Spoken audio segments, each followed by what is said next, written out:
Vamos ficar de pé? Apocalipse capítulo 5. Apocalipse capítulo 5.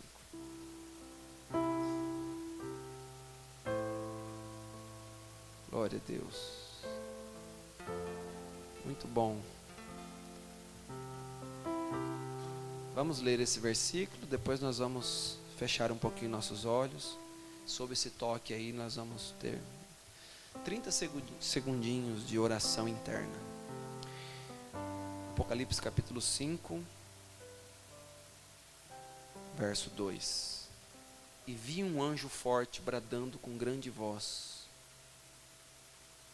quem é digno de abrir o livro e de desatar os seus selos? E ninguém no céu, nem na terra, nem debaixo da terra podia abrir o livro, nem olhar para ele. E eu chorava muito, porque ninguém fora digno de abrir o livro, nem de o ler, nem de olhar para ele. E disse-me um dos anciãos: não chores, eis aqui o leão da tribo de Judá, a raiz de Davi, que venceu para abrir o livro e desatar os seus 7 selos. Amém. Oh Deus querido,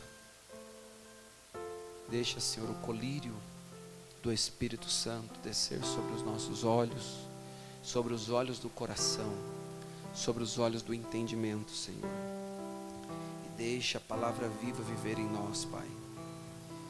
Pedimos perdão pelos nossos pecados, pelas nossas falhas. Pedimos perdão pelos nossos erros. Eu oro aqui por este irmão, Pai, que foi pedido oração por ele para todas as igrejas. Esse irmão, um levita, um violinista, que está no UTI nesse momento, acometido dessa enfermidade. Mas, Senhor, que a mão milagrosa do Senhor Jesus visita aquele hospital e fortalece o irmão, Senhor. Eu não lembro quem é, não conheço, mas é meu irmão em Cristo Jesus. Por ele foi pedido oração, Senhor amado. E eu levanto as minhas mãos e oro também nesse momento por todos que estão nas UTIs, todos que estão nos hospitais, pessoas de idade principalmente. Muitos deles, Senhor, são pobres e desamparados, com falta de recursos. Tenha misericórdia, Senhor. Alivia a dor, dê sabedoria aos profissionais de saúde, Senhor, aos médicos que estão trabalhando incansavelmente, Senhor. Meu Deus, aos enfermeiros, nos hospitais, dê a eles paciência, sabedoria, Pai. Eles que enfrentam todos os dias, cara a cara, a morte, vendo pessoas desligando aparelhos. Senhor, um sara, outro vai a óbito. Eles convivem com isso, Senhor. Que o Senhor abençoe eles, Pai. Em nome de Jesus Cristo. A igreja de Cidrolândia ora pelos médicos e pelos enfermeiros nesta hora e por todos da área de saúde, Senhor. Todas as pessoas, Pai. Guarda nossos parentes, nossos irmãos, guarda nossa família. Guarda, Senhor, ó meu Deus, o papai e a mamãe, Senhor, o vovô, a vovó.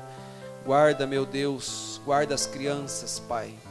Afasta, meu Deus, assopra para longe essa treva, essa névoa, Senhor, e nos dê autoridade contra todo o poder do mal.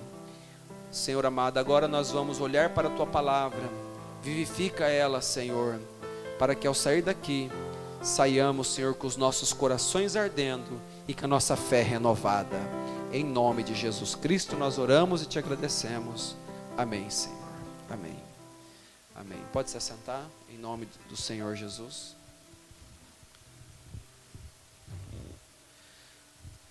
Estava conversando hoje com algum dos moços e nós resolvemos, conversando, fazer reunião de jovens às 4h30 do domingo. E os jovens já vêm das 4h30 às 5h30. Né? Hoje os meninos vieram cedo aqui para a igreja. Eu falei, olha, a expectativa de estar na igreja, né? Então disse, nós podemos ter culto de jovens às 4h30, a gente já vem, já fica para o culto da noite. Então a partir do domingo que vem, né, nós vamos ter reunião de jovem, 4h30 aqui na igreja, das 4h30 às 5h30. Aí os jovens já vêm pronto, já vêm arrumado, já fica para o culto da noite. E a reunião de jovem vai ser assim no tom de conferência e participativa. Amém? Então a partir de domingo que vem, às 4h30. Amém? Louvado seja Deus. Aleluia. Tudo contribui para o bem daqueles que amam a Deus. Não se esqueçam. Amém? Nós vimos aqui, amados irmãos, no domingo passado, Deus nos levou a Apocalipse capítulo 9, de uma forma quase que profética, né? Abrindo essas coisas para nós através da mensagem, de como a esse anjo foi dado uma chave. Se foi dado, diz a Bíblia, eu estou com Apocalipse 9 aberto aqui, é o quinto anjo, né, que toca a quinta trombeta, que está conectada com a Primeira e Segunda Guerra Mundial. Amém? E, melhor dizendo, a quinta trombeta, a Primeira Guerra Mundial, a sexta trombeta será a Segunda Guerra Mundial, e a sétima trombeta, lá depois do arrebatamento, né, o terceiro ai. Eis que em breve vem o terceiro ai. Então nós vimos aqui, você pode, já está? Põe aqui um pouquinho para mim, Apocalipse capítulo 9, vamos fazer aqui uma base. Esse anjo toca essa trombeta e ele cai, viu uma estrela que do céu caiu. É só recapitulando aqui, você já viu isso. Ele cai do céu e a ele é dado, diz a Bíblia, uma chave, né? E foi-lhe dada. Se foi-lhe dada, estava nas mãos de alguém. Alguém concedeu a ele para um propósito. Aquilo, a palavra tinha que se cumprir, aquilo está conectado com os julgamentos de Deus sobre a terra. Então, irmãos, essa chave é dada para ele. Mas como é que Deus permite pôr a chave na mão desse anjo das trevas, que vai soltar o inferno na terra? Mas aquilo não era nada mais, nada menos do que uma preparação final, porque paralelamente também, na sequência dos acontecimentos, para o desfecho de todas as coisas, o anjo forte desceria com o livro aberto para chamar os eleitos e redimidos. Amém? Que coisa, né, irmãos? Pensar que nós estamos vivendo bem no meio dessas coisas, bem no meio disso. E eu deveria ter mostrado no domingo passado, eu deveria ter ido, porque é bom ler com a igreja, lá em Apocalipse 9, lá no verso 15. No verso 15. E foram soltos 4 anjos que estavam preparados para o dia, para a hora e dia e mês e ano, a fim de matarem a terça parte dos homens. Então veja, eles estavam preparados, eles estavam sedentos de sangue para manifestar, e isso, em proporção talvez maior, é a mesma coisa que estava acontecendo em Gênesis capítulo 6. E olhou Deus do céu e viu que a maldade e as imaginações e os pensamentos do coração do homem eram continuamente maus. E arrependeu-se Deus de ter colocado o homem na terra, e disse: destruirei o homem da face da terra, porque Deus viu que a violência, a maldade, a corrupção tomou conta de tal maneira da terra, que Deus disse: mas para que isso? Mas, porém, Noé encontrou graça diante dos olhos do Senhor, e Deus deu uma via de escape para a era antediluviana. Amém? Então isso se repete, mas para que as coisas tomassem esse rumo, então veja, eles vêm e tinha um dia marcado, tinha uma hora marcada, mas isso aqui te mostra a presciência de Deus. Deus sabia quando isso ia acontecer. Então, irmãos, todos nós sabemos, nós não temos 200 anos, nós não estamos vivendo desde o início do século XIX, né? Mas se nós olhássemos um pouquinho a nossa história aqui perto, nós íamos ver uma grande mudança que em todo o tempo que mundo foi mundo, nunca tinha acontecido na Terra. Uma grande mudança, uma mudança radical, uma mudança no tocante à política, à cultura, à moda. A moda antigamente não existia. Como é que começou a moda? A moda começou na França, com um rei efeminado chamado Luís XV. Inclusive, ele é o autor do salto, Luís XV, né? Que é um tamanco, um sapato alto, que leva o nome dele. Era um rei, ele tinha complexo por ser baixinho, e ele mandou fazer um salto para ele. E esse rei efeminado, né, histórias terríveis desse rei Luís XV, foi a época do auge, foi antes da Revolução Francesa, né, que os reis foram todos decapitados, e mudou a política, né? Mas, então aí você vê que ali na França surgiu a moda. Você vê que Paris, né, de Paris é aonde sai a moda, né? O irmão Branham fala que antes era Los Angeles, por isso que quando ele pregou em Los Angeles, o anjo de Deus o tomou e profetizou contra Los Angeles, né? Porque dali de Los Angeles também se enviava o pecado e moda para o resto do mundo. Mas, observe, irmãos, então a moda começou na França, então o mundo foi entrando assim numa mudança, e com isso veio uma decadência moral muito grande também. O irmão Branham ainda viveu nos dias em que as mulheres usavam uma roupinha mais composta, com mais pudor, né? Mas ele viu, ainda jovem, em 1933, se ele nasceu em 1909, quantos anos ele tinha em 33? De 1909 para 1933, ele teve uma visão em 33 e viu a decadência moral da mulher. Ele viu como a mulher se inclinaria para andar dessa forma, mas tudo isso, irmãos, era mostrando que mais do que nunca, Apocalipse capítulo 9 se evidenciaria nos nossos dias, porque 200 milhões de demônios foram soltos na era. Pastor, e o que esses demônios fazem tanto?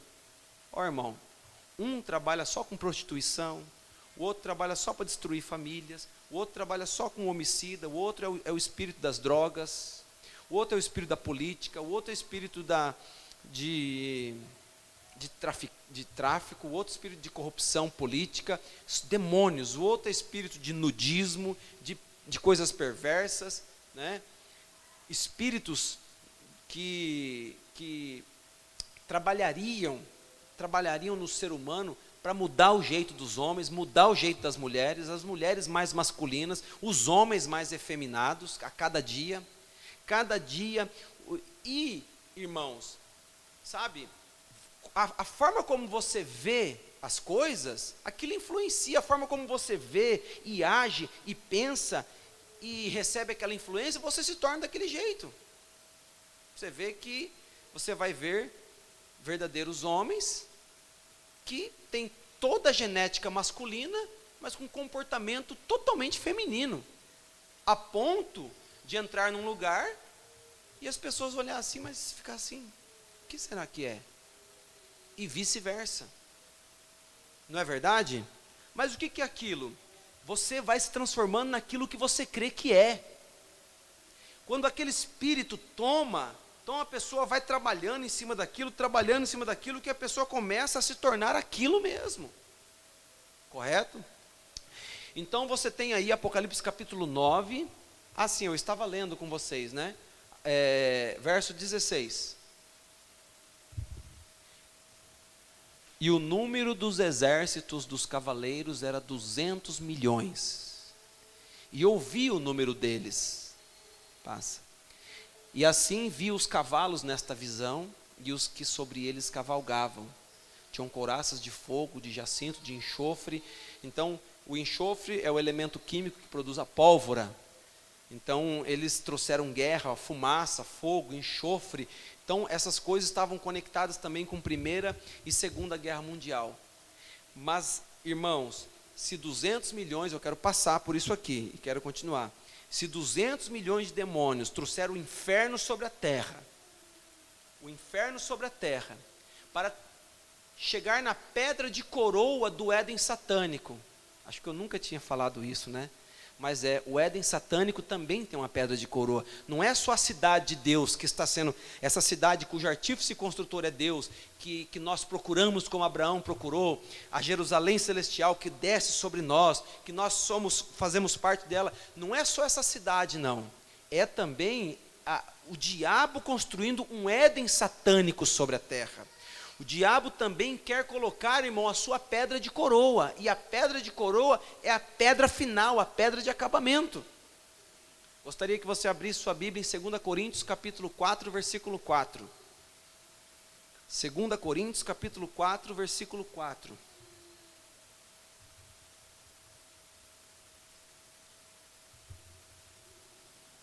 Segunda Coríntios 4, 4. Olha lá. Paulo entendeu, irmão, que esse mundo estava dominado por esse poder desde o início da era cristã, da igreja primitiva, e deixou essas palavras, no quais o Deus desse século, o Deus com D minúsculo, esse aqui é Satanás, cegou o entendimento dos incrédulos. Cegou o entendimento dos incrédulos, para que lhes não resplandeça a luz do Evangelho, da glória de Cristo, deixa aqui, que é a imagem de Deus. Então, o Deus dessa era maligna, o Deus desse mundo, o Deus desse século, cegou o entendimento dos incrédulos. A pessoa pode ver essas coisas, mas ela não consegue enxergar essas coisas. Ela acha que tudo está normal. Tudo está normal, tudo está seguindo normal, mas por quê? Porque o Deus, D com D minúsculo, ó. Mas pastor, o diabo se tornou um Deus nesse mundo, o diabo se tornou um Deus, e ele quer adoração. Ele quer adoração, ele é adorado em tudo que se chama pecado, Satanás é adorado, porque lembre-se que quando Lúcifer, ele se rebelou contra Miguel lá na eternidade, é porque ele tinha inveja, ele queria adoração. Ele queria adoração. Lembra que lá no deserto ele não falou para Jesus, tudo isso te darei, se prostrado, me adorares. Satanás quer adoração. Satanás é adorado em tudo que se chama pecado, em tudo que é contra a palavra de Deus, Satanás é adorado. Se ele é um Deus, ele quer ter súditos. Ele não pode ser um Deus se alguém não o adorar. Então ele quer receber adoração. Agora, amados irmãos, Apocalipse capítulo 9, quando esses demônios são soltos na terra, para trazer devassidão, luxúria, pecado, né, dá até um sentimento assim, quase que nostálgico dentro de nós, pensar nas próximas gerações dos nossos pequeninos, das nossas crianças. Mas graças a Deus, porque nós temos uma esperança e uma fé que chama-se Senhor Jesus Cristo. Quando eu vim para o Evangelho, se eu não fosse um cristão, eu não queria ter filhos nesse mundo. Eu não queria ter filhos nesse mundo. Mas a esperança que eu tive de constituir família é porque eu vi um Deus que podia fazer diferença no nosso lar e na nossa casa. Uma coisa pessoal minha, um pensamento assim, eu falava assim, eu não vou ter família não vou ter filhos não, eu serei um solteirão, por aí, isso antes, né? Desde antes da minha conversão, eu já não queria, falando, eu não, por criança desse mundo aí para sofrer, não, de jeito nenhum. Então eu sempre tive, acho que lá no mundo, antes da minha conversão, Deus me dava assim já uma desesperança com esse mundo, vendo para onde as coisas iam. Mas depois do Evangelho, aí me deu vontade de ter família, e família grande, de ter filhos, de ter uma família, de ter um lar. Aí me deu prazer em ter família.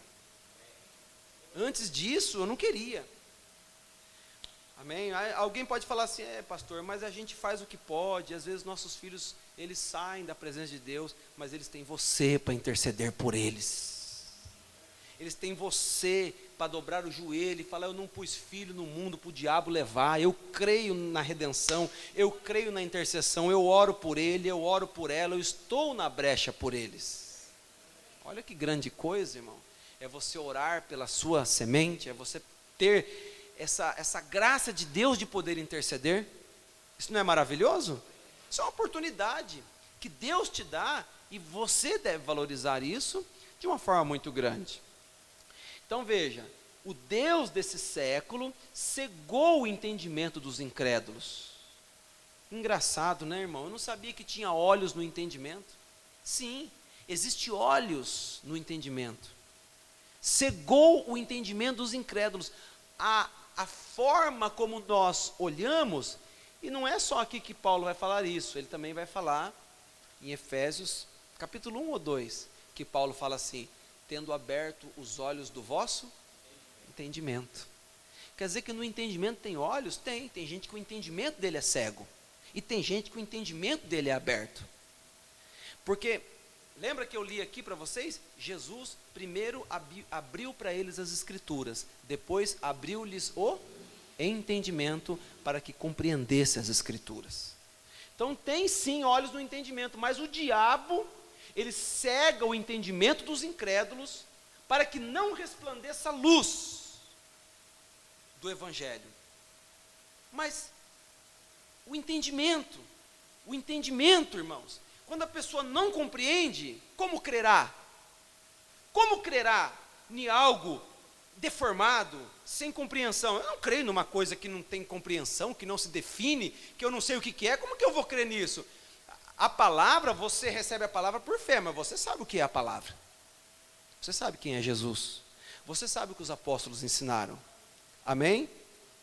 Então, mas eles não conseguem, porque o diabo cega o seu entendimento. Aleluias. Mas veja bem, então eu quero ficar também com isso aqui que eu vou usar mais à frente, ó. O Deus desse século. Era o Deus, né, daquele dia, só que é o Deus desse mundo.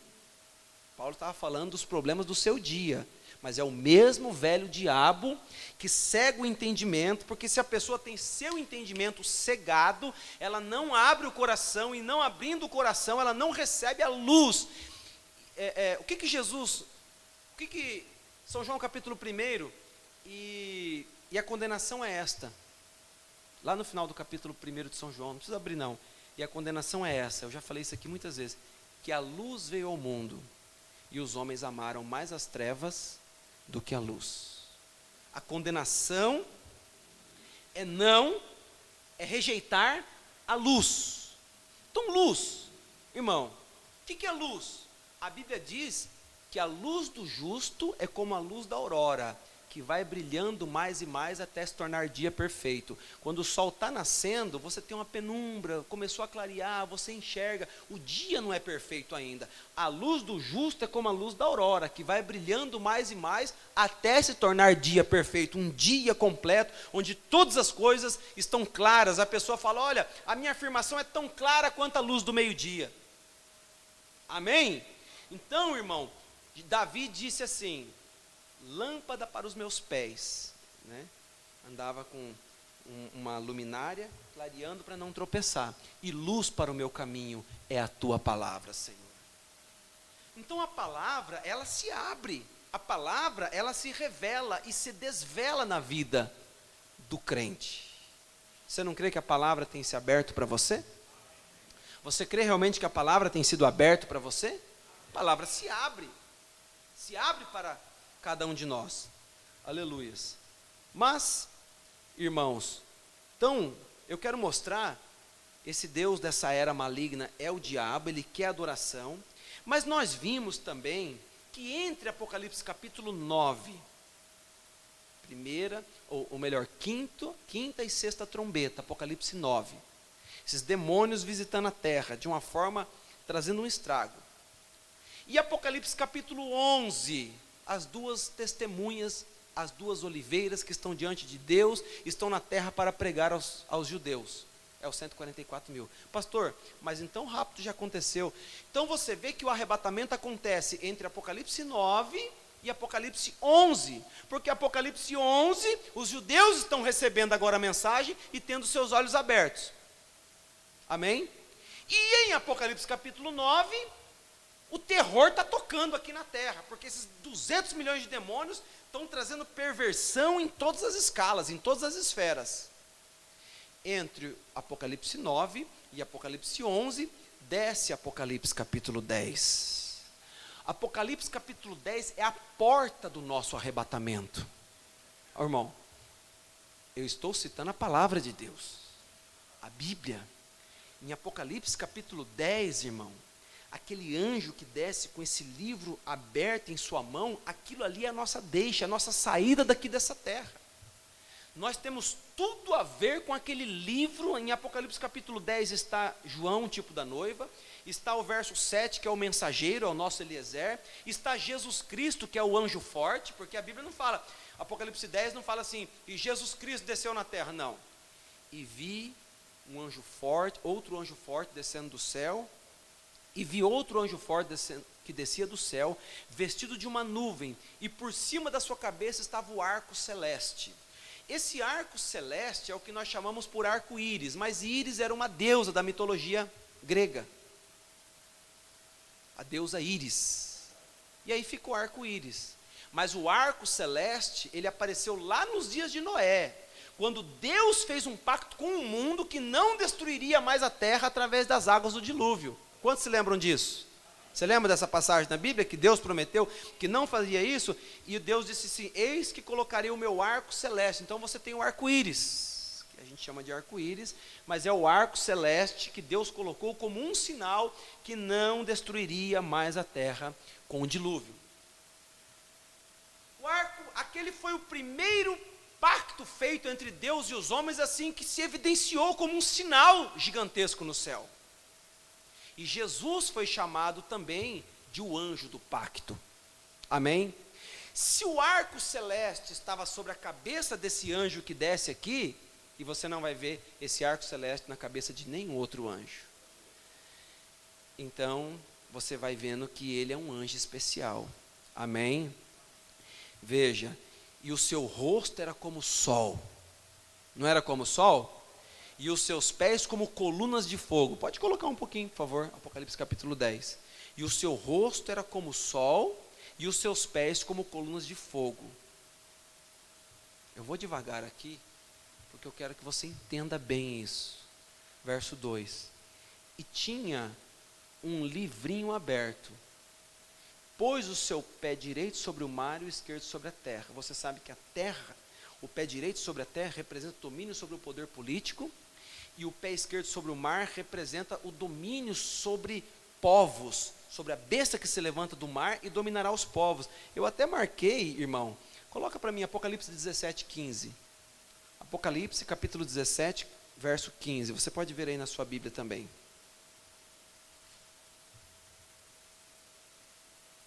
Achou? Apocalipse 17, 15.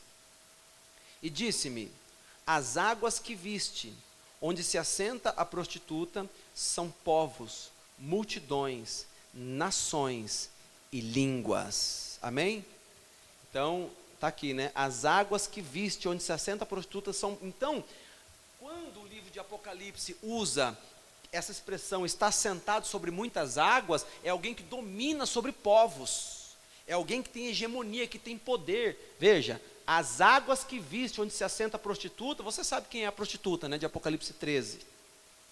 São povos, multidões, nações e línguas. Voltemos para Apocalipse 10. Esse anjo forte desce e coloca o pé sobre o mar, quer dizer, ele domina a besta que se levanta do mar. E ele coloca o outro sobre a terra, ele domina também o poder que se levanta da terra. Esses dois poderes ficam de pé em Apocalipse 13. Depois você lê na tua casa, você vai ver uma besta sai da terra, a outra sai do mar. Amém? Estão entendendo? Então, irmãos, observe bem que ele desce com esse livro aberto e ele domina sobre esses poderes. Mas, pastor, Deus não dominou sobre esse mundo quando a palavra se abriu. Não. Mas ele obteve o domínio da minha vida, porque eu ouvi essa palavra e criei nela de todo o meu coração. ele teve que dominar os poderes da terra para que eu pudesse me desprender do laço do passarinheiro e chegar até a sua palavra. Compreendeu? Aleluias. Então veja, ele domina, ele segura esses poderes, porque se ele não segura esses poderes, não levanta uma noiva no tempo do fim. Quantos entenderam isso? Não levanta uma noiva do tempo do fim, com o mundo do jeito que está, e a corrupção do jeito que está, e o descrédito que está em todos os lugares, não levanta uma noiva no tempo do fim. Jesus chegou a dizer, porventura achará fé na terra o Filho do Homem quando vier no seu dia? E que no final dos tempos, por aumentar a iniquidade, o amor de muitos se esfriará. Amém. Só que não deixa o amor de Deus no seu coração se esfriar, não, porque vai aumentar a iniquidade. Por aumentar a iniquidade, o amor de muitos se esfriará. Não o meu, não o seu. Quanto mais escuro fica, mais nós cremos na luz da palavra. Amém, irmãos?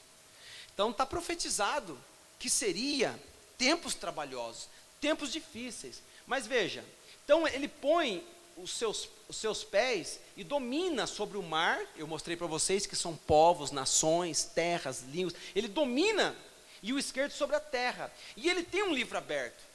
Veja, e esse livro, irmãos, esse livro que está aberto em Apocalipse 10, é o livro que está fechado em Apocalipse 5. Agora volta a tua Bíblia comigo para Apocalipse capítulo 5, por favor. Apocalipse capítulo 5, verso 2. E vi um anjo forte bradando com grande voz, dizendo: quem é digno de abrir o livro e desatar os seus selos? Você está vendo aí? Verso 3. E ninguém, nem na terra, nem debaixo da terra, podia abrir o livro, nem olhar para ele. Tá, até aqui é um fato. Isso aqui é um documento muito precioso que ninguém... como é que eu vou ter acesso a ele se eu não posso nem olhar para ele? Ninguém, nem no céu, nem na terra, nem debaixo da terra, podia abrir o livro. Quem que vai abrir esse livro? E nem olhar para ele. Até aí tudo bem.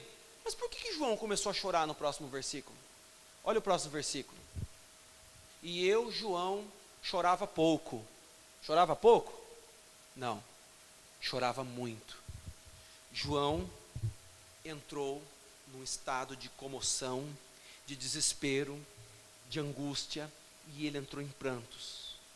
Porque ninguém fora achado digno de abrir o livro, nem de o ler, nem de olhar para ele. Então, esse livro está conectado com a humanidade. Esse não é o livro dos anjos, esse não é o livro de Deus, esse não é o livro de serafins, de arcanjos. Compreende? Esse é o livro dos homens, esse é o livro da humanidade, porque quem chorou não foi anjo, quem chorou não foi os 4 querubins, quem chorou não foi serafins, quem chorou não foi anjo, não foi arcanjo, não foi Deus, quem chorou foi o homem. Então este era o livro de um homem, esse era o livro da humanidade. E que livro é esse? E por que João entra nesse desespero, irmão? Quando ele vê que ninguém é encontrado digno, talvez ele pensou no grande patriarca Abraão. Abraão, no momento da sua vida, mentiu. Talvez ele pensou em Davi, o grande rei. Até hoje, Davi é um ícone para Israel, mas ele também caiu, ele falhou. Talvez ele pensou, e ele foi pensou em Jeremias, pensou em Ezequiel, pensou até mesmo em José, perfeição. Num dado momento, José fala: pai, quando o faraó perguntar o que o pai faz, não fala que o pai é pastor, não, fala que o pai cria gado, porque pastores de ovelha era uma abominação para os egípcios. Então ali, aquilo não agradou muito a Deus, ele teve vergonha do que eles eram em Canaã. E aí faraó pergunta para o velho Jacó, nos seus últimos dias de vida: qual é a ocupação de vocês em Canaã? Teus servos são pastores de ovelhas. Porque o mistério de Deus sempre está conectado com ovelha e pastor. E pastor era uma abominação no Egito. Você pode ver isso em Gênesis, no livro de Gênesis. Veja, então João chorava muito porque ninguém fora achado digno. Ele pensou em José, ele pensou em tantos outros.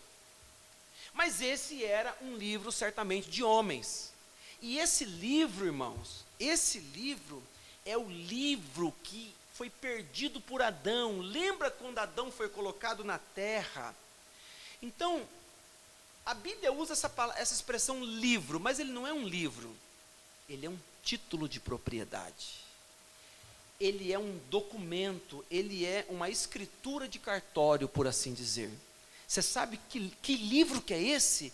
Esse, irmão, é a escritura da terra. E o homem está conectado com a terra. É a escritura desta terra. Escritura essa que Adão perdeu com a queda. Quando ele caiu, ele perdeu o domínio que ele tinha, porque ele perdeu isso aqui. Até você não me manda? Mando sim. Não, cadê a escritura? Ih, rapaz, não tenho mais. Então você não me manda. Se você alegar que você tem posse de mim, então me apresenta o livro, a escritura de domínio. Adão perdeu. Adão perdeu esse livro no Éden. E aí, o tempo começou a envelhecê-lo. Ele começou a ficar gripado. Ele começou a ter fadiga, cansaço, dores.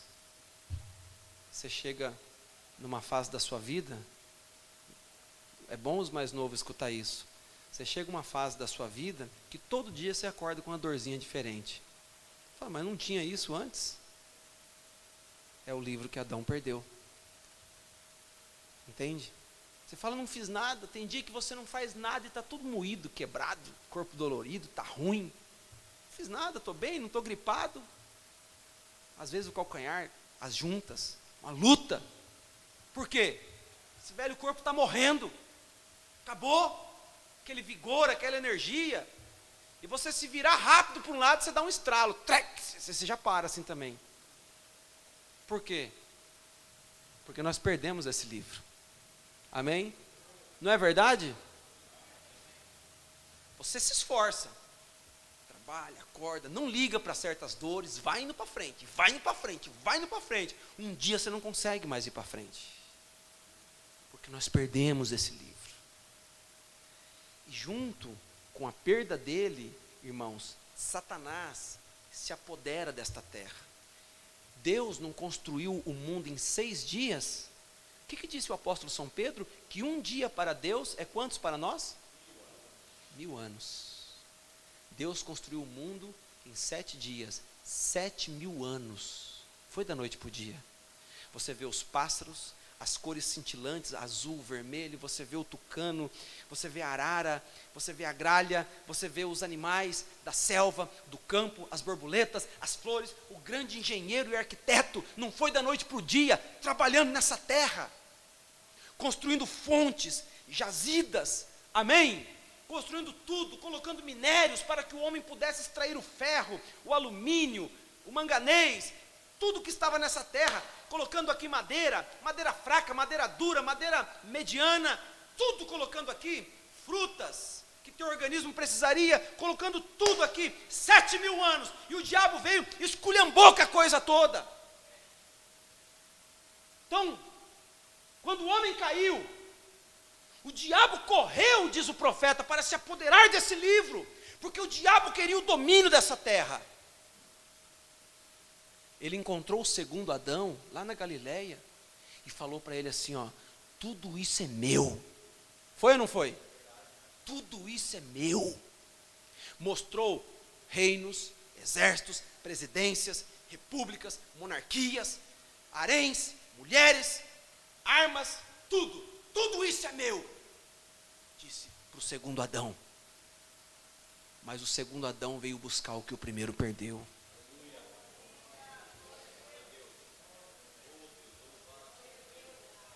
E o diabo fanfarrão queria atravessar a coisa. Não, eu te dou de uma forma mais fácil. Não é de cruz, não. Não é de Calvário, não. Você não veio buscar esse mundo de volta? Você veio aqui porque para o diabo nós somos uma corja, uma raça inútil. Mas para Deus nós temos valor. O diabo não dá um centavo por você. Ele quer destruir sua vida. Quer ver você na lona, no pó, na destruição. Veja. Então, Ele olhou para o segundo Adão e ficou em dúvida. Lembra que lá na cruz ele ficou olhando, o diabo ficou olhando para Jesus e disse assim: desça da cruz e creremos que és tu. Quem que estava falando na boca daquele fariseu? Se és o Filho de Deus, precipita-te daqui. Ele tinha dúvida, será que é ele mesmo ou é mais um profeta? Não pode ser. Será que não é ele não? Será? Lembra que eu no domingo passado mostrei aqui o profeta mostrando quando Pedro fala que Jesus na sua morte desceu lá ao inferno e pregou as almas que estavam em prisão? O profeta disse que o diabo olhou para ele e disse: quando eu peguei Abel, eu pensei que eu tinha pego você. Quando eu decapitei João Batista, eu pensei que eu tinha pego você. Porque o diabo sempre perseguiu a semente da mulher, porque foi a primeira profecia do Calvário que apontava para a derrota do diabo e a vitória do povo de Deus. Quando Adão saiu acabado, fracassado, cabeça baixa, Deus ficou olhando para ele, com as suas mãos em torno da sua pequena Eva, sua amada, e os dois de cabeça baixa, com peles de carneiro sobre seus corpos másculos e feminino, ali, um homem e uma mulher, a perfeição, esculpido por Deus. Mombrana fala assim, às vezes você vê artistas que tentam pintar Eva, não essas coisas feias que esses homens pintam não, foi a mulher mais linda, ela foi feita e desenhada pelo próprio Deus, e dada a Adão, ela era linda, assim como Adão também era perfeito. Então quando aquelas obras-primas de Deus foram maculadas e foram saindo de cabeça baixa, mãos sobre os ombros, grandes lágrimas caindo sobre seus rostos, e Deus disse: saiam do Éden, vocês não podem permanecer mais aqui. E o diabo dando gargalhada, e ele saindo assim, e o profeta diz que a visão foi afunilando, enquanto os dois iam caminhando e chorando, e a pele do cordeiro ensanguentada pingando, Deus já revelando um segredo, um mistério, que sempre Deus cobriria o homem com a pele de um cordeiro ensanguentado, lá no Éden. Já uma parte do mistério já estava se desvelando, e na mensagem A Crueldade do Pecado, Mombrana diz que Deus, ele se afunilou e se consternou em ver a sua obra-prima saindo dessa forma do Éden, e soletrou uma frase: amor, Deus amou. E quando Adão estava cruzando a fronteira entre o Éden e esse mundo que se tornaria um Éden satânico, Deus disse: Adão, um dia eu descerei na terra para te buscar. Um dia eu mesmo virei te buscar, Adão. Eu colocarei inimizade entre a sua semente com S e a tua semente com T. Tem duas sementes lá. Esta tu lhe ferirás a cabeça, e esta te ferirás o calcanhar. O diabo joga sujo, o calcanhar é quem pega por trás, né? E bem na parte baixa, feriu o calcanhar, né? Teve até na mitologia grega uma profanação das coisas de Deus. O grande Deus Aquiles, o grande guerreiro invencível, descobriram que o ponto fraco dele era no calcanhar. Enquanto eles estavam vencendo as batalhas, um deu uma flechada e a flecha atravessou o seu tendão, e ele perdeu toda a sua força, e ali ele morreu. Mas aquilo ali é uma perversão da Bíblia Sagrada, que mostraria que o diabo tentaria, ele feriria sim o calcanhar. Foi o que ele fez lá no Calvário, mas também a semente da mulher pisaria na cabeça da serpente. Saiu mancando, né? Porque o Calvário não foi brincadeira não, o Calvário foi sofrimento, foi paulada, foi agonia, coroa de espinho, escárnio, chutes, agressão, palavrão, sujeira, chicote. Veja, eles escarneceram dele, ao ponto de quase que Jesus, a Bíblia não diz isso, eu só estou ilustrando, parece que dizer assim: Satanás, você não tem mais nada para jogar em cima de mim não? Porque, irmão, morrer por morrer, a questão é morrer, tem morte rápida e tem morte dolorosa. A questão não é só morrer. Então, abrevia as coisas aí, faz uma morte rápida aí, dá uma parada cardíaca. Ele foi até o fim, respirando com dificuldade naquela cruz. Ele não desligou o sistema não, ele foi até o fim, ele experimentou a morte chegando devagarinho, ele resistiu firme, dizendo, repito, em outras palavras: Satanás, você não tem mais nada para jogar em cima de mim, não. Você já me chutou, você já me cuspiu, você já pregou minhas mãos, você já cravou uma coroa de espinho na minha cabeça, você já arrancou a minha barba, você já fez tudo. Ele ficou entregue, ele estava nas mãos do diabo, e o diabo fez o que quis. Em outras palavras, ele ia dizer: porque quando eu for para cima de você, Satanás, não vai sobrar nada de você. Faz o que você quiser com esse velho corpo. Porque quando eu for para cima de você, não vai sobrar, vai feder pena queimada de você, Satanás. E quando ele disse: está consumado, ele desceu no inferno para tomar a chave da morte de Satanás. Eu tenho que parar um pouquinho aqui para aplaudir o Senhor Jesus, porque Ele está me vendo agora. Aleluia! Ele é o poderoso conquistador. Ele é o poderoso conquistador.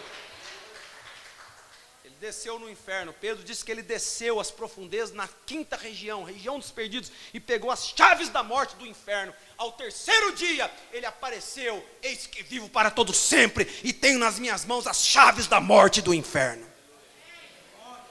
Aleluias.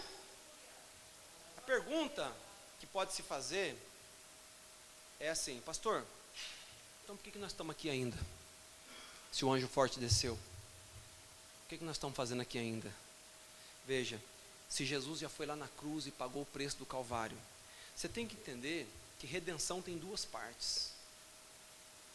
Redenção tem duas partes. Redenção se constitui em tirar de e entrar em. No Calvário, Ele pagou o preço, Ele nos tirou das mãos de Satanás, no Calvário. Ali, quem foi perdoado? O bêbado, o ladrão, a prostituta, o homicida, o malfeitor, todos foram perdoados na cruz. Não existe, amém, algo que o Senhor Jesus não possa alcançar através do Calvário. Ninguém desceu tão fundo que a mão santa do Senhor Jesus não possa tirar ele de lá, de onde quer que ele esteja. É verdade? Ele pode ou não pode? Mediante ao Calvário. Então o Satanás não pode reclamar. Mas você tem que entender que do Calvário, onde ele paga o preço, até a sua segunda vinda, onde ele volta para buscar aquilo que ele pagou, 2 dias se passam. 2 dias para Deus, 2000 anos para nós. Amém? 2000 anos se passaram. 2 dias para Deus. 2 dias. As eras foram 2 dias. Em 2 dias, Deus trabalhou com Columba, Irineu, Lutero, Martim. Por quê? Porque nas eras ia sair uma noiva também, não ia ser só a noiva do tempo do fim. Tem noiva que está deitada no pó da terra. Eles são aqueles que Paulo disse, os que dormiram, não morreram, dormiram em Cristo. Tem gente nas catacumbas desde os dias de Lutero, mas eles vão ressuscitar primeiro. Depois, nós, os que estivermos vivos, seremos transformados e encontraremos o Senhor nos ares. Então, irmão, 2 dias se passaram para Deus. Para mim já faz tanto tempo, Senhor. Dá vontade de dizer como João: ora vem, Senhor Jesus.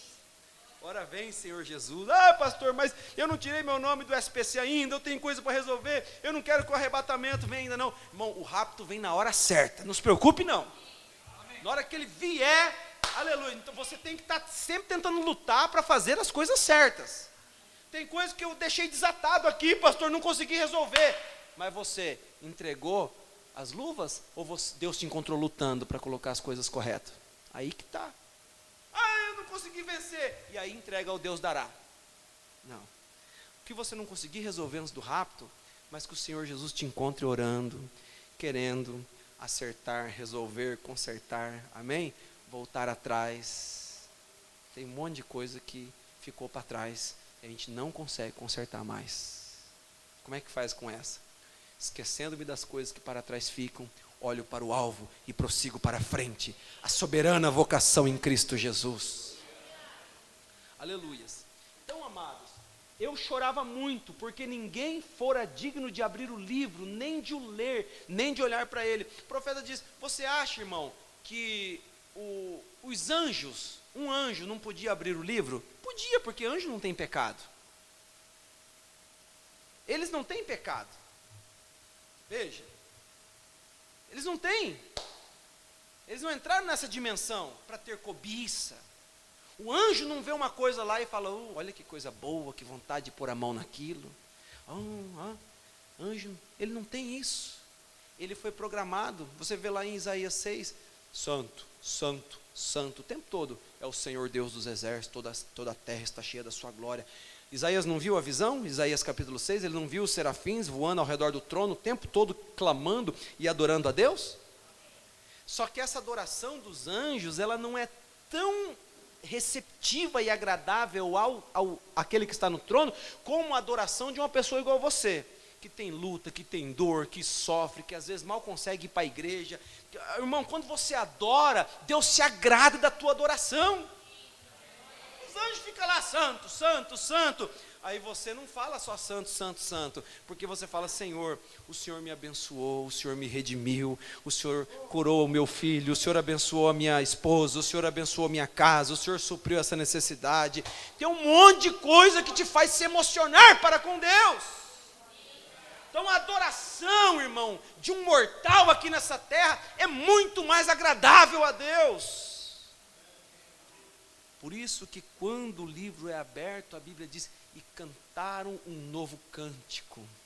Esse novo cântico é o cântico que você canta depois que você descobre algo, depois que você entra em algo tremendo. Então você canta um novo cântico, você está testificando de coisas novas que Deus fez por você, compreendendo sua palavra, você canta um novo cântico de gratidão e adoração a Deus. Mas esse livro, qualquer anjo, na verdade, não é qualquer, mas um anjo poderia abrir esse livro. Mas esse livro não fez ninguém no céu chorar, só João, porque isso aqui foi o que Adão perdeu. Amém? Vamos ver o próximo versículo? Mas disse-me um dos anciãos, não chores. Você sabe quem que são esses anciãos, né? Não tem 24 anciãos no céu? Que jogam as suas coroas, são coroas menores, é claro, diante do trono. Você sabe quem são os 24 anciãos que estão no céu? Esqueceram? Os 24 anciãos? 12 patriarcas e 12 apóstolos. Amém? Um dos anciãos.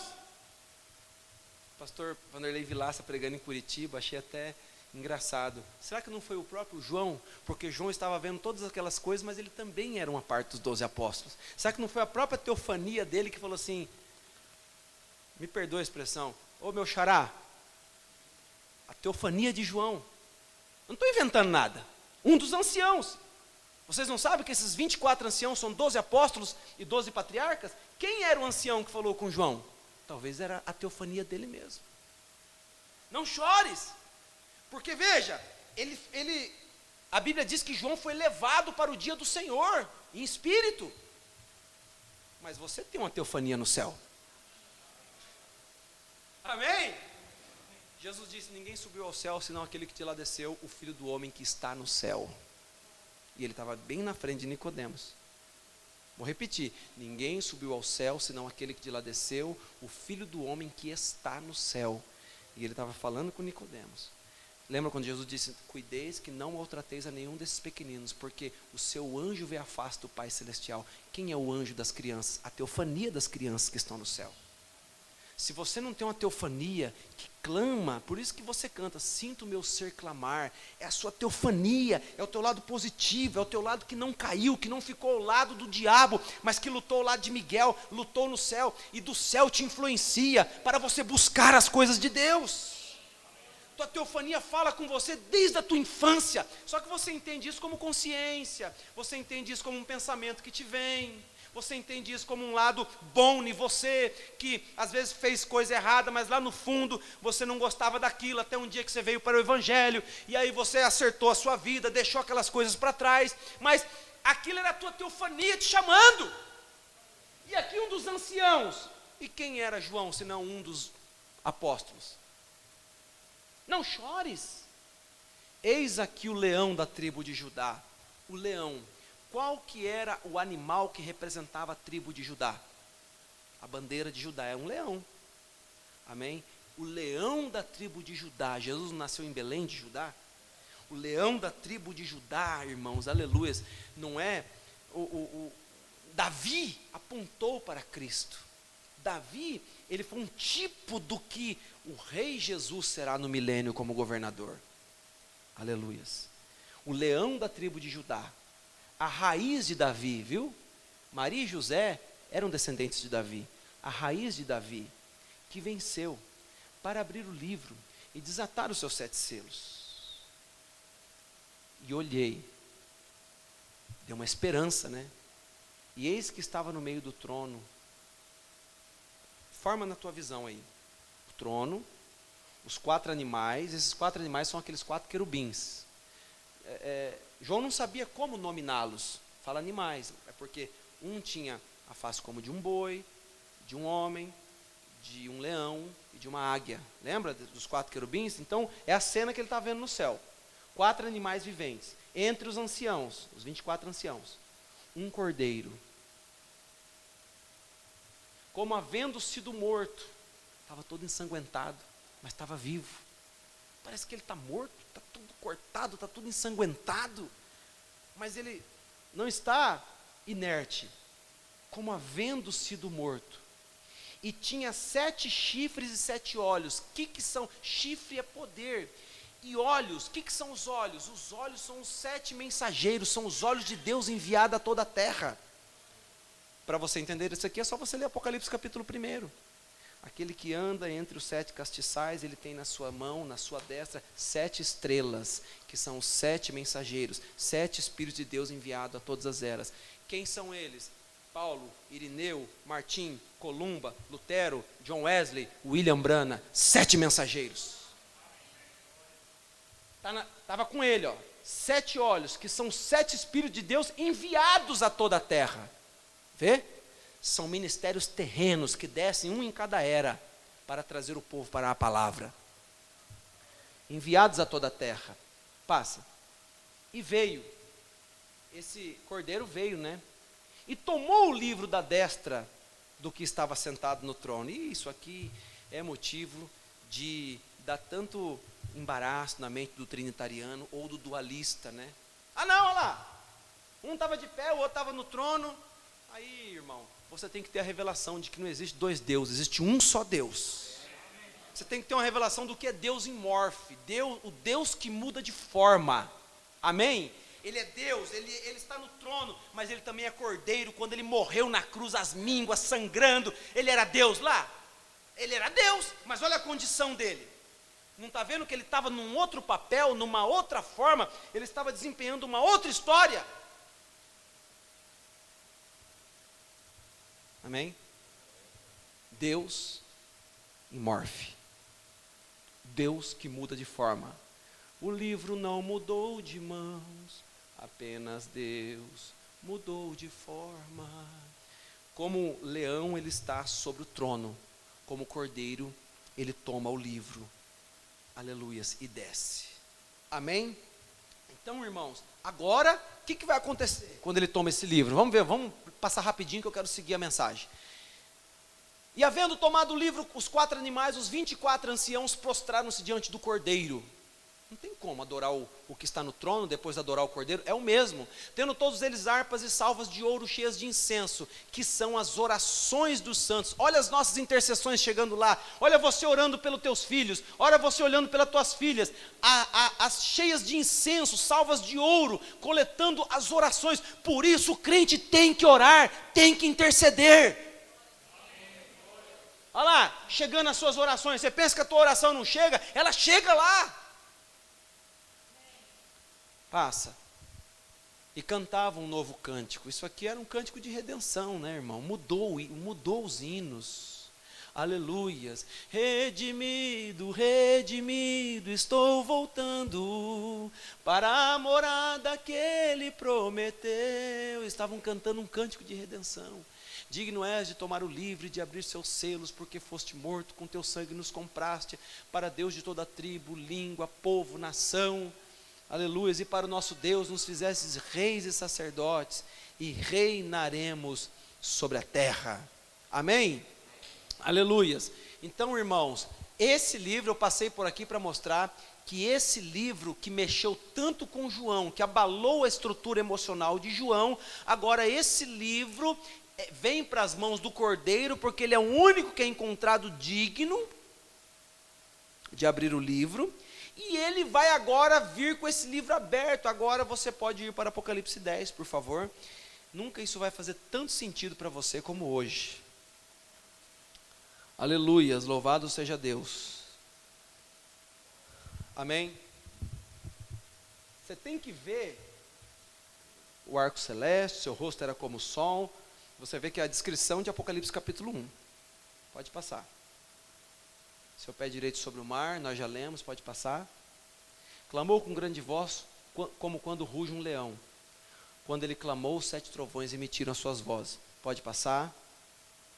E quando os 7 trovões acabaram de emitir suas vozes, eu ia escrever 7 trovões misteriosos, né? Mas uma voz disse, não, sela o que os 7 trovões emitiram. Não escreva, não era o tempo. Não era o tempo. E o anjo que via estar sobre o mar e sobre a terra levantou sua mão. Eu quero passar esses versículos e chegar no verso 8, por favor. Verso 8.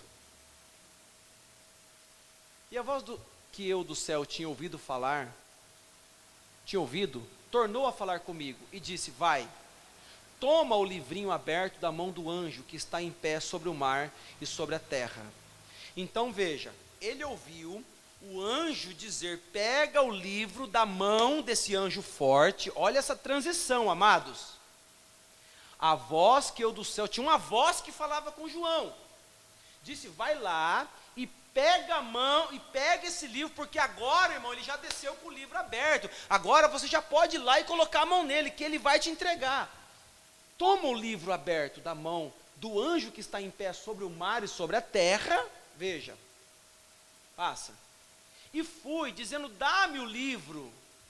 E ele disse, toma, come-o. Quer dizer, esse livro tem que entrar dentro de você, tem que entrar na tua alma.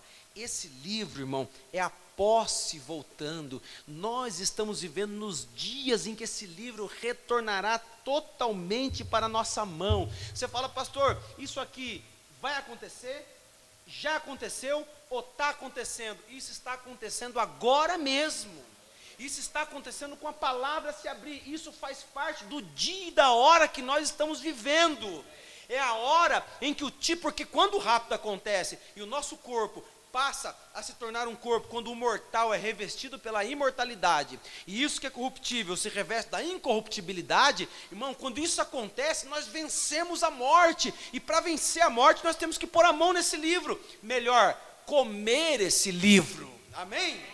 Então isso aqui, meu irmão, é a tua escritura, isso aqui foi o que o teu ancestral comum perdeu, quando Adão caiu, você caiu, quando Adão fracassou, você também fracassou, mas quando o segundo Adão venceu, você também venceu.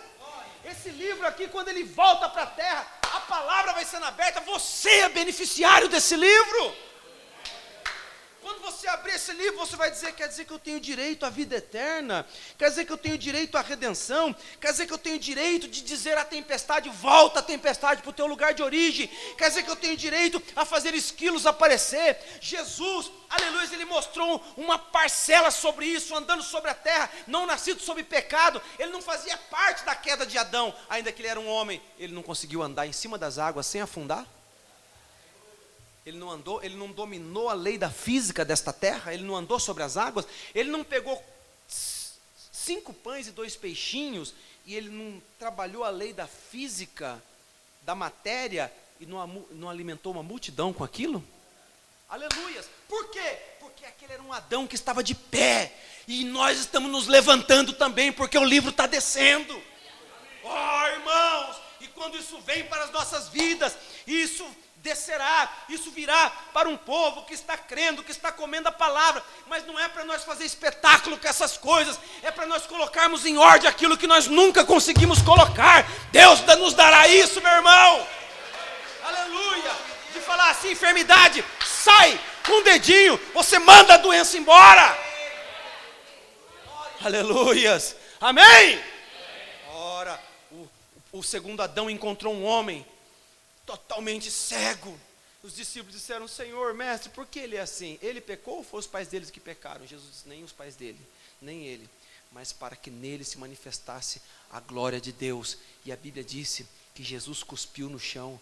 Nossa, pastor, que antiético, que indecoroso. Ele cuspiu no chão e pegou e fez lodo com a sua saliva e ungiu os olhos daquele cego. Sabe o que Jesus estava fazendo? Mostrando que ele vencia um demônio de cegueira. Seu cuspe, sua saliva era mais poderosa do que o poder da doença. Ele rompia o poder de Satanás. Ele podia romper o poder de Satanás com a sua saliva. Aleluia! Glória a Deus! Creia na palavra. Isso que esse livro representa. Irmão, como que nós estamos com vontade de colocar a mão no diabo e falar assim: você enganou por muito tempo, mas agora nós temos vitória sobre você. Aleluias, amém? De poder chegar em certas situações e não ficar mais à mercê dos intempéries desse mundo, ou de médicos, ou de situações, ou de falta de recursos, mas Deus colocar esse poder em você. Aleluias! Jeová mostrou isso em parte na vida de Elias, mas um dia aquela viúva, um dia acabou o alimento, mas enquanto Elias estava ali, a farinha da panela não acabou, e o azeite da botija não secou, porque Deus estava naquela casa. Aleluia, amém? Eles estavam trabalhando com ferramentas emprestadas, aquelas ferramentas, eles pegavam ela sob cautela, e aí, aquilo era uma raridade, não era hoje que em todo lugar tem ferramenta. E eles perderam um machado, uma coisa assim, caiu no Rio Fundo, não sei se foi no Jordão, mas era um lugar impossível de se recuperar. Mas lá estava Eliseu, e eles disseram: ó, meu Senhor, perdemos o machado. E Eliseu não foi lá e não orou, e o machado não flutuou? Aleluias. Tudo isso eram pequenas parcelas que o segundo Adão mostraria isso em plenitude, quando ele fosse ao Calvário, pagasse o preço. 2000 anos se passariam, mas no final da era, Deus enviaria a sua palavra mais uma vez. Amém. Aleluias, amém, irmãos? Glória a Deus. Então, está falando para estudar o livro? Não, está falando para você comer. Não dá certo. Coma. Não, eu sei, ele fica amargo no ventre. Sabe por que ele fica amargo no ventre? Porque você tem que renunciar. A pessoa quer comer o livro e não quer renunciar. Tem que abrir mão das vaidades desse mundo, de certos prazeres dessa terra, por um prazer maior, que é o prazer celestial. Tem que abrir mão. Tem que colocar a um lado as coisas que não agradam a Deus. Então, veja, ele fica amargo no ventre. O amargor do ventre é a reprovação por causa da palavra. Os outros vão te criticar. Você agora, você passou para crente? Nem aceitou Jesus, né? Você passou para crente? Agora você é isso, é aquilo. Talvez num ar de deboche. Suporte a reprovação por causa da palavra. Ela é ínfima, pensando no que Jesus fez por você na cruz do Calvário. Suporte, zombarias, críticas, suporte. Muito mais suportou Jesus por nós na cruz. Amém, irmãos? Não perca tempo em amar e servir a Deus. Não perca tempo em fazer dele o norte da sua vida.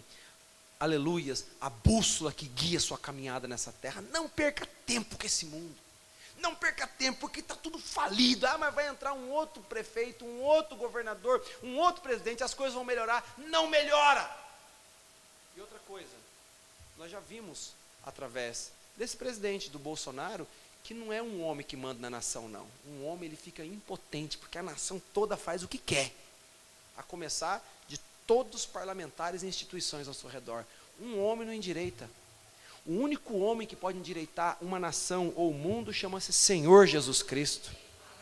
A maior vacina é o remédio celestial, vacinando a tua alma contra o pecado. Aleluias. Coma o livro. Tá vacina boa essa aqui, hein? Quando você come o livro, você é vacinado pela palavra. Coma o livro. Ele fará amargo o teu ventre, viu? Um monte de coisa que desagrada a Deus, você começa a vomitar para fora. Mas na tua boca será doce como mel. Na tua boca será doce como mel.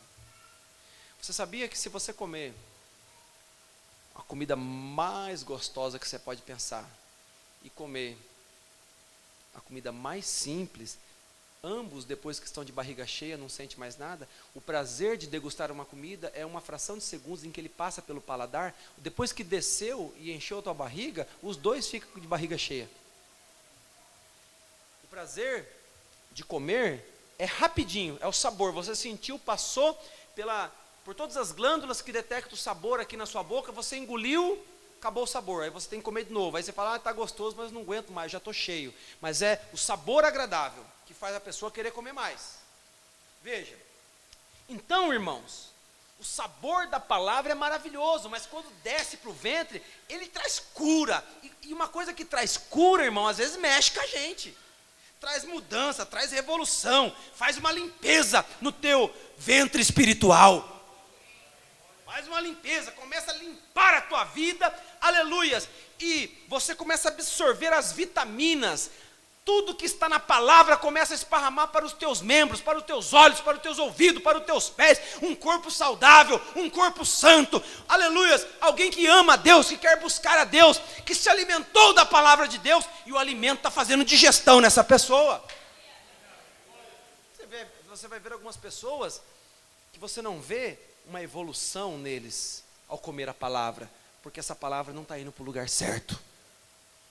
Mas quando a palavra vai para o lugar certo, há uma evolução, há uma vida saudável. Amém?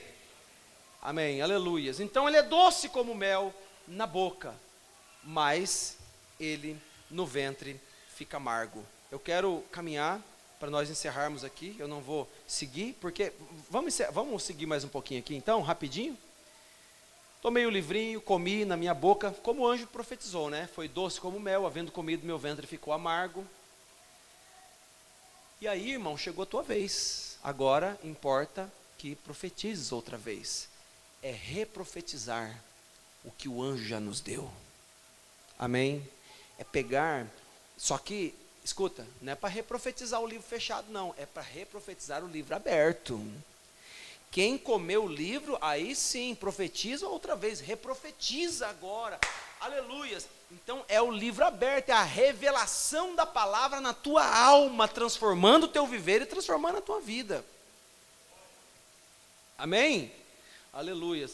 Então, amados irmãos, caminhando para nós fazermos aqui um fechamento, se o diabo desceu em Apocalipse 9 e foi-lhe dado uma chave e ele destravou o inferno, e o inferno subiu na terra, mas também o anjo forte desceu, e desceu com o livro aberto, e está nos dando entendimento do que é esse livro, do que está voltando para nós. Vocês entenderam nessa noite? Vocês entenderam a gravidade desse assunto, a importância disso para o nosso dia? É tão bom, irmão, um crente que sabe a hora e o dia em que ele está vivendo, aonde ele está parado na palavra, do que ele está se alimentando, o que ele está vivendo, o tempo que ele está vivendo.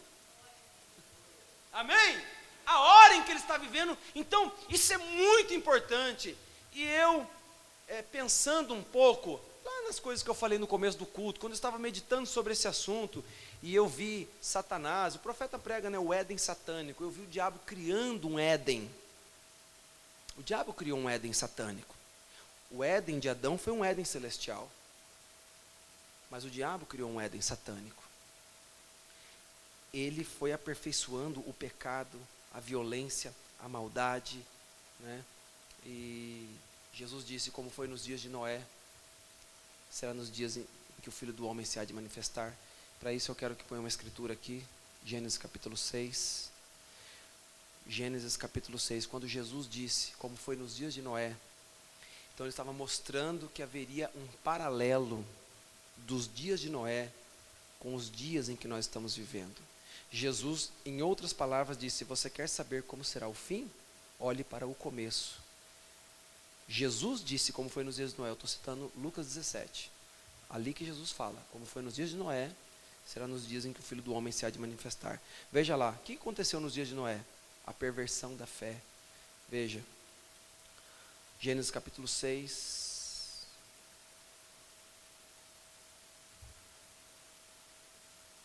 os filhos de Deus, verso 2, viram os filhos de Deus que as filhas dos homens eram formosas e tomaram para si mulheres de todas que escolheram. Então, aqueles casamentos ilícitos, E aquilo começou a corromper. Você sabe que Acabe só se tornou o que ele se tornou por causa de Jezabel. Então, esses casamentos ilícitos mostram uma união com o pecado. Amém? Simbolizado no casamento, que é uma coisa sagrada, santa, né? Verso 3. Então disse o Senhor, olha a conclusão de Deus. Não contenderá mais o meu espírito para sempre com o homem, porque ele também é carne, porém seus dias serão 120 anos. Deus reduziu a longevidade do ser humano. Está vendo? Reduziu. Olha o verso 5 agora. E viu o Senhor que a maldade do homem se multiplicara sobre a terra, e que toda a imaginação já acordava pensando em pecar, já acordava maquinando mal e violência. Eles não queriam saber de Deus. Viu Deus que a maldade, Deus sondou, Deus fez uma varredura, um ultrassom nos corações, e sondou o coração da humanidade. E quando Deus pegou o resultado daquele exame e olhou para o coração dos homens, porque Deus tem o nosso coração, nossos pensamentos em suas mãos, Deus viu que a maldade se multiplicara sobre a terra. Quando a Bíblia fala maldade se multiplicou, não estava somando não, estava multiplicando. 2 vezes 2, 4, 4 vezes 4, 16, 16 vezes 16, você vê? Vai saltando, multiplicou. E a imaginação dos pensamentos do coração eram más continuamente, só inclinado para o pecado. Inclinação, né? Para o lado que a árvore está inclinada, é para o lado que a árvore cai. Já era inclinado. Então arrependeu-se o Senhor de haver feito o homem sobre a terra, e pesou-lhe em seu coração. Aqui Deus terminará com o mundo. Você sabe que os geólogos testificam que um dia houve um dilúvio na terra. Nos cânions está a marca desses dilúvios. Nas grandes montanhas tem a marca desses dilúvios. Cadê? Aonde? Quando que a terra foi submersa totalmente em água? Nos dias de Noé. Amém? A Bíblia é a verdade. Então, veja, irmão, houve um dilúvio, e aí quando Jesus estava lá no meio da Bíblia, isso aqui foi o começo, lá no meio da Bíblia, perguntaram como é que será, como que vai ser o tempo do fim? Você quer saber como vai ser o tempo do fim? Como foi nos dias de Noé, será nos dias da vinda do Filho do Homem, quando o Filho do Homem se há de manifestar. Amados, eu quero concluir da seguinte forma: o diabo, nesse espaço de tempo, construiu um Éden satânico. E a terra se voltou para a corrupção, para a maldade, para a destruição. Como está, não ficará.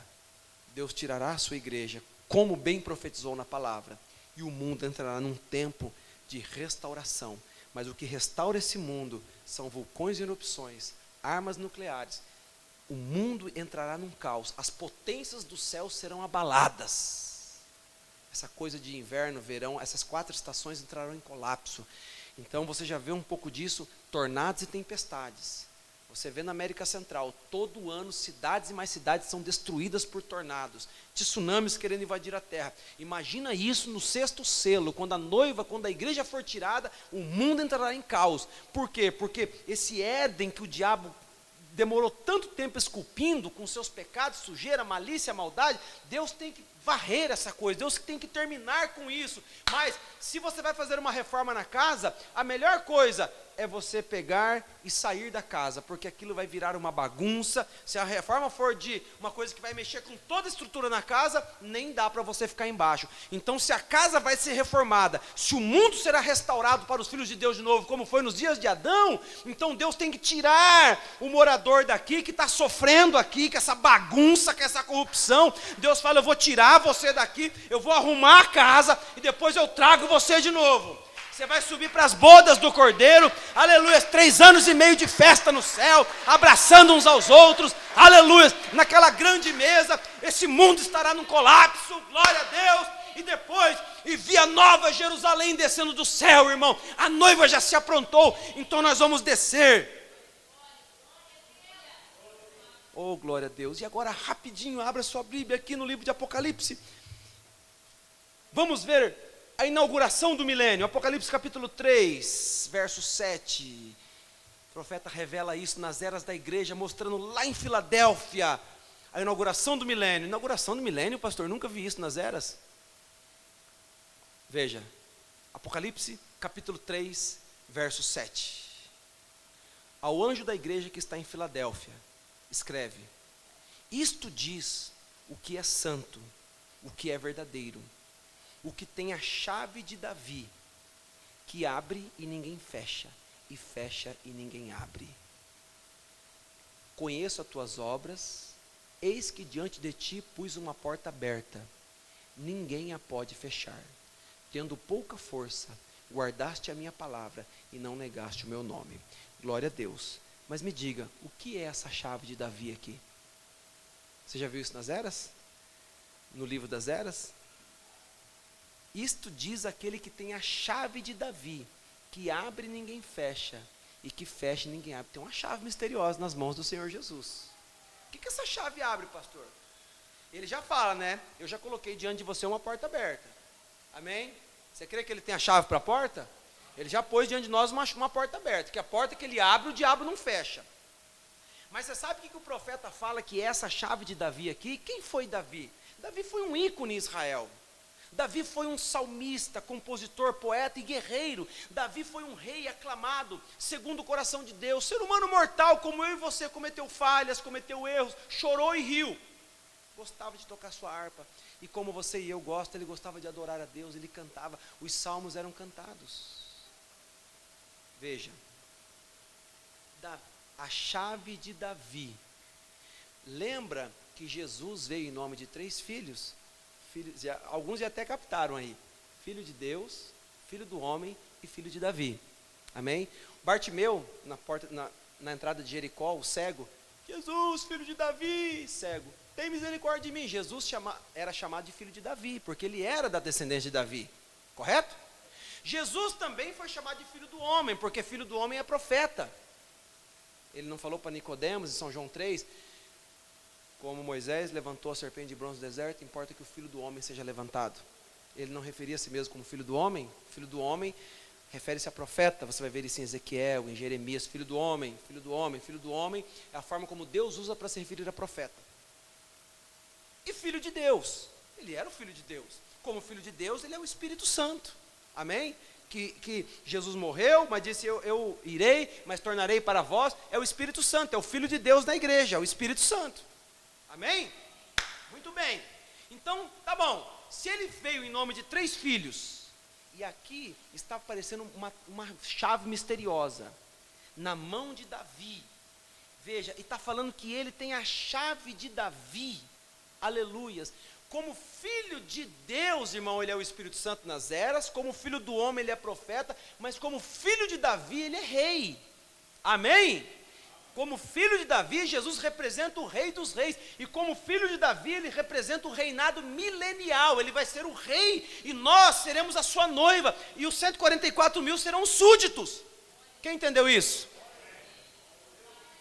Pastor, mas o senhor não falou da chave. O profeta fala que essa chave de Davi, aleluias, aleluias, é a chave que vai abrir o milênio. As portas para nós entrarmos para o reino milenial. Isso depois do arrebatamento, depois da grande tribulação. Amém? É a porta que abre o reino milenial. É as chaves do milênio, essa que está na mão do Senhor Jesus. Por isso fala que ele tem a chave de Davi. Não é a chave... Poderia usar ali um outro nome, né? Mas é a chave de Davi, porque é a chave que Jesus vai chegar com a sua noiva. Irmão, a cidade vai estar... aleluia, ali exuberante, e Jesus vai abrir, e nós vamos entrar com Ele, e reinaremos por 1000 anos ali com o Senhor Jesus, num reinado de paz, aleluia, glória a Deus, a chave de Davi, nas mãos do Senhor Jesus Cristo. E eis que eu já coloquei uma porta aberta diante de vocês. Ah, Senhor, eu não vou dar conta. Tendo pouca força, não negaste o meu nome, então eu pus uma porta aberta diante de você. Amém? Que Deus te abençoe. E que nós possamos tomar a palavra de Deus, e que nós possamos viver essas coisas, amando a Deus, amando a palavra, e valorizando cada oportunidade de estar aqui na igreja, servindo a Deus, glorificando seu nome, adorando o Senhor, sendo grato a Jesus, valorizando, porque é tempo de arrebatamento, é tempo de irmos embora aqui dessa terra. Amém? Esse culto me deu saudade das escolas dominical, né? Onde nós sentávamos aqui e conversávamos a manhã toda sobre essas coisas profundas da palavra. Mas Deus sabe todas as coisas, nós temos que ter resguardo, né? A Defesa Civil está muito de olho em tudo, mas Deus nos abençoou grandemente nessa noite. Porque quando eu preguei a palavra, você foi caminhando junto comigo, passou lá por Adão, você estava com João no céu, você chorou junto com João, mas você cantou o novo cântico também junto com João. E se alegrou no Espírito, não foi? Aleluias. E aí João já está na terra recebendo o livro aberto. Eu vou estudar o livro agora. Não, coma o livro. Quantos de vocês comeram o livro nessa noite?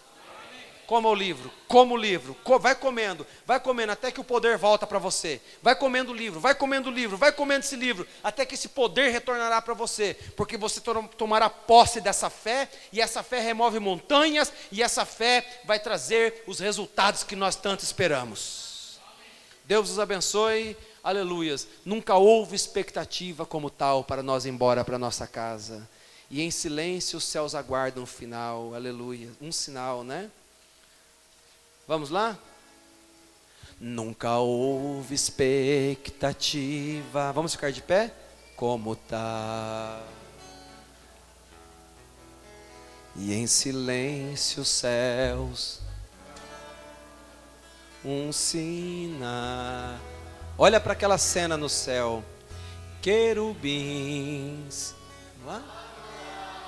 por milênios,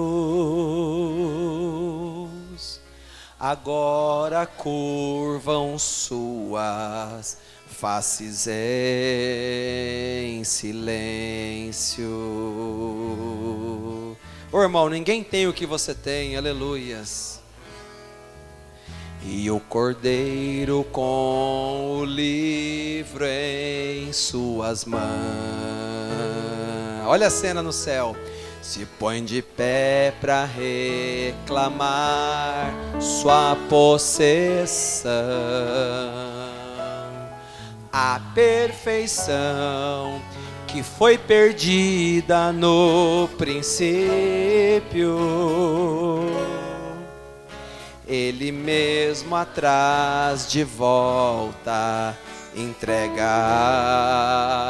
aos seus filhos. Lá vem Ele, aleluias. E sob corrimões dourados vence anjos debruçados, e a pergunta que se faz entre estas hostes celestiais, e sobre corrimões dourados vence anjos debruçados, e a pergunta que se... Você pode adorar a Deus entre estas hostes celestiais, onde Ele vai.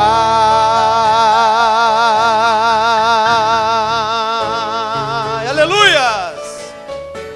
O céu inteiro se extasia quando descendo a escadaria vai deixando a eternidade entrar no tempo a deidade. Pra quê? Vem me encontrar. Eu creio nisto, a revelação de quem é Jesus Cristo. Oh, aleluias! Na constelação de mensagem, lá no monte, a espada do rei na mão do derradeiro. Dali foi a palavra, e a palavra está em mim agora. O livro não mudou de mãos,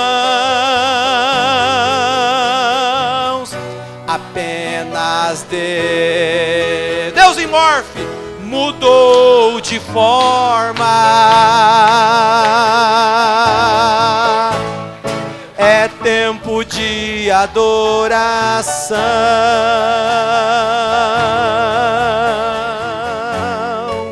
O tabernáculo sou eu. Oh, aleluia! Há um altar em meu coração,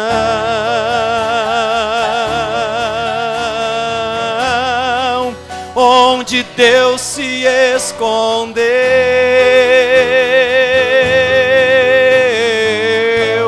sob a glória, oh glória. No dia 10 do mês 7 se fez, foi o dia que eles entraram na arca, dia 10 do mês 7, aleluias.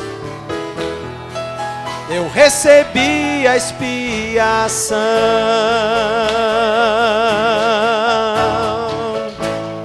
É tempo de adoração.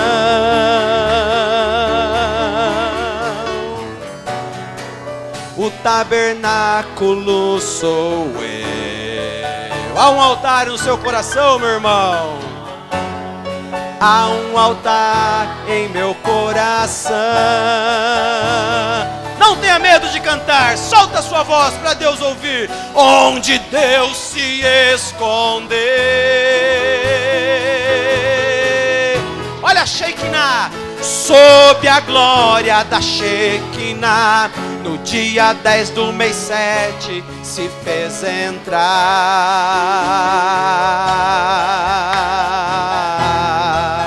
Eu recebi a expiação. Aleluia! Glória a Deus! Oh! Aleluia! Ao que está sentado sobre o trono e ao Cordeiro sejam dadas ações de graça e honra e força e poder para todos sempre. Amém, amém. Ao que está sentado sobre o trono e ao Cordeiro sejam dadas ações de graça e honra e força e poder para todos sempre. Amém, amém. Mais uma vez. Ao que está sentado sobre o trono e ao Cordeiro sejam dadas ações de graça e honra e força e poder para todos sempre. Amém, amém, amém. Nos prostramos e adoramos, frágeis criaturas da terra. Nas savanas as mais bestas feras, que entoem uma nova canção. Ao que está sentado sobre o trono e ao Cordeiro sejam dadas ações de graça e honra, força e poder para todos sempre. Amém, amém. Mais uma vez. Ao que está sentado sobre o trono e ao Cordeiro sejam dadas ações de graça e honra, força e poder para todos sempre. Amém, amém. Nos prostramos e adoramos, frágeis criaturas da terra. Nas savanas as mais bestas feras, que entoem uma nova canção. É tempo de adoração.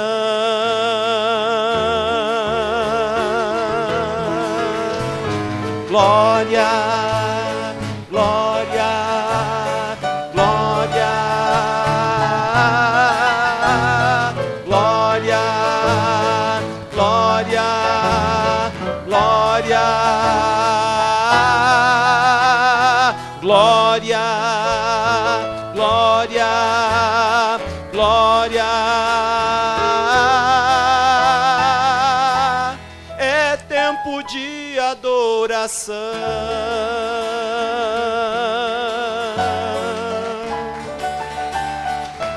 Aleluia! Glória a Deus! Aleluia! Pode continuar tocando baixinho aí, olha, irmãos. Ninguém ouse nesta noite ir embora sem você falar assim: eu estou identificado com tudo isso. Não deixa nunca o diabo falar: isso é muito bonito, mas não é para mim. Não. Isso não está ligado à condição, não está ligado... Não, é fé. Eu me identifico com isso, eu creio nisso. Eu recebi o segundo Adão, recebi redenção, o livro aberto veio para mim, é o título de propriedade. Adão perdeu, mas eu estou aqui de pé. Aleluia. Eu creio nisso tudo que o pastor pregou, eu creio. Eu saio daqui hoje, aleluia. Talvez eu tenha problemas, tenho contas, lutas para resolver essa semana, mas eu saio daqui como rei nesta noite. Eu saio daqui tomando posse da minha vitória e sei que tudo isso vai se tornar realidade definitiva na minha vida, e eu entrarei no milênio com as portas abertas ao lado do Senhor Jesus. Ele tem as chaves, eu não tenho, mas Ele tem. Ele vai destravar a porta da entrada do milênio e eu entrarei junto com Ele no reino milenial. Deus te abençoe, em nome do Senhor Jesus. A graça de nosso Senhor Jesus Cristo, a comunhão do Espírito Santo seja com os vossos corações. Deus abençoe. Aleluias, aleluias. Ao que está sentado sobre o trono e ao Cordeiro sejam dadas ações de graça e honra, força e poder para todos sempre.